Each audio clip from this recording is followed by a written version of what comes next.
So, recently I posted a video where I told you what I do in order to get familiar with a language fast.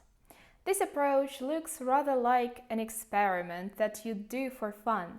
However, if you want to achieve fluency, it's a long road and it requires a decent level of commitment not to quit. And if you are a chronic quitter, well, first of all, what I wanted to say is I feel you. I don't judge you.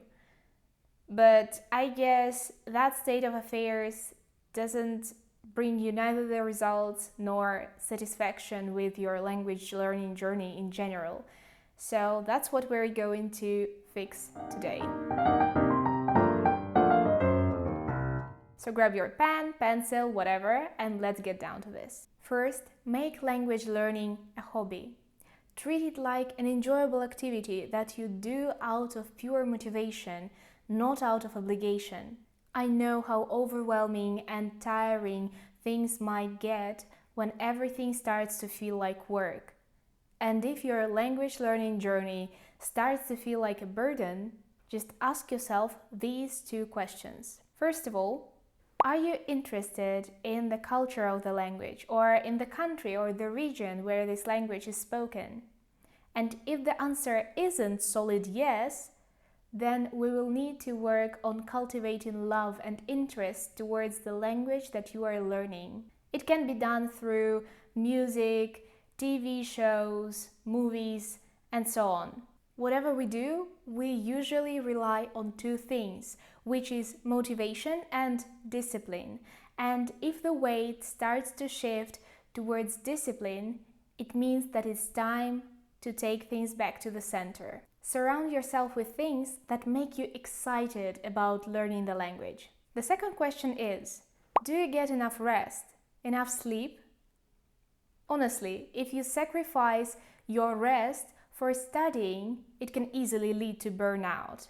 And if your time for reaching a certain goal in a language is limited, I have some good news. There is still a way to make it work. There is still a way to get some rest without sacrificing your progress that much.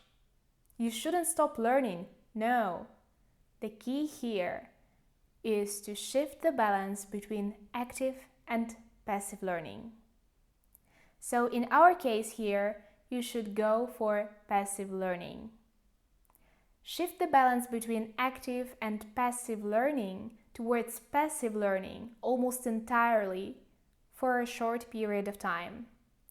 During this period, what you need to do is to focus on input rather than on output. Generally speaking, this means that you need to go for reading and listening instead of speaking or writing. This is also related to the amount of effort that you put into language-related activities. And immersive learning is a great option here. And there are at least two reasons why it can help you avoid burnout. First of all, it heavily relies on passive learning. And second, it means that you dive into the culture of the language. And this is awesome because I already mentioned how important it is for your motivation. And actually, you don't really need to leave the comfort of your own home in order to experience it. This is when I can recommend using Lingopie because it makes passive learning easy and fun. It's a TV streaming platform designed for language learners, and it could be a great help as a subtitle and vocabulary extension for your Netflix account if you already have one. If you don't, there is a decent amount of content anyway, so you can watch it. And it seems like the library of the content is still growing, so this is definitely a plus. There are multiple tools that you can use for your language learning journey on this platform. Flashcards made out of words from the videos, pop quizzes and master games. Also, I've noticed that you can get an explanation of grammar of literally any sentence that you can see on screen in one click, which is something that I haven't seen on other language learning platforms. But for me personally, the key feature is the double subtitles. Since we're talking about passive learning options, just watching stuff with double subtitles is already a way to progress because it provides us with understandable context And by bumping into the same words over and over again, we gather the context in our head. This is a natural way of building vocabulary, and while it takes more time than intensive learning methods, the chances of burnout here are near zero, and you still get things done, you still progress. And I think Lingopie just gives you the opportunity for cultural immersion, which builds and solidifies your motivation to learn that way. I love that. And if you'd like to try this out for yourself, there is a 7-day free trial and a 70% off discount on a lifetime plan. So please check the link in the description. Apart from that, there are other options how you can integrate more passive learning into your daily life, like switch the language on your devices, but probably not on your phone. Because when I tried to do that, I realized that it could be pretty risky. We use our phones not only for fun, but also for work or for any emergencies. So I prefer to switch the language only on the devices that I don't have to rely on that heavily. For example, if you play any games, especially something easy like mobile games, it would be a great option to switch the language to your target one here. And that way, you will keep associating learning that language with something fun and relaxing. Also, get a playlist of music in your target language. This will not work that much towards building vocabulary, but it will spark joy and it will probably work as a barrier breaker, easing off some of the stress that your brain experiences when it hears something that it can't recognize right away. Of course, it depends on your personal timeline, but I would recommend switching to fully passive learning for, from 2 weeks to about a month. That way, you will be able to gain or regain some of your motivation by the time you come back to active learning again, and probably to save yourself some nerve cells. And by the way, stress is usually caused by overwhelm. So remember your goals and adjust your language learning journey to them. And if you are already tired and unmotivated, this is probably a piece of advice for your future self. It may sound counterintuitive, but don't go above and beyond when your motivation is high.